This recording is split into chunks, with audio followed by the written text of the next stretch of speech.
right. Thank you, sir. Back to the candidates for place 6, beginning this time with Mr. Greenberg.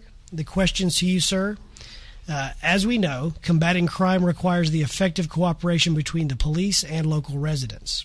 As a candidate, what do you believe is the responsibility of the local residents to combat drugs and violence in their neighborhoods? Thank you. And before I answer this, I do want to say, as the educator on the panel, you can ask some RASD questions over here, too. I would love to answer some of those. But I would say, as far as and make sure I understand, you're asking what is the responsibility of the local residents? Correct. Well, I think the beauty of a city like ours is we all kind of have some community standards we like to live by.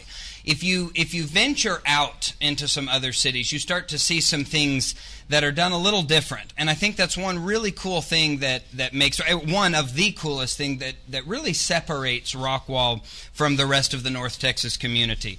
And so as kind of an interesting question as far as our responsibility, I think I should go ahead and answer. Obviously, follow the law. That would be number one.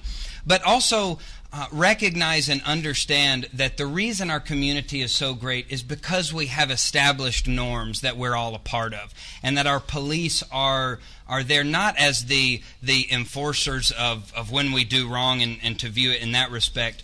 But I think that if we can recognize that when things aren't going wrong, we know that we have somebody to turn to, and if things are going well, we know that the reason why it's going well is because of our outstanding police department and everything that they're doing for the city. So I think that answers the question. All right, Mr. Trowbridge. Being married to an educator, I'm hoping you'll agree with me on this. Like when you teach, having parental involvement makes teaching so much more effective and rewarding. And policing in your own neighborhood is very much like that. Yes, you have a responsibility to police and eliminate drugs or anything else that we're talking about, but it's going to be more effective when you can interact with the communities that are receiving the benefit of that kind of protection and police protection. It's so very much so you want to interact as much as you can and get the involvement of your communities, neighborhoods, or in the analogy would be the parents, as you try to extricate problems or criminal problems within your neighborhoods and going from there. That would be, of course, through the interaction of community and the outreach programs that our city currently has in place today. But yeah, I very much like what you said.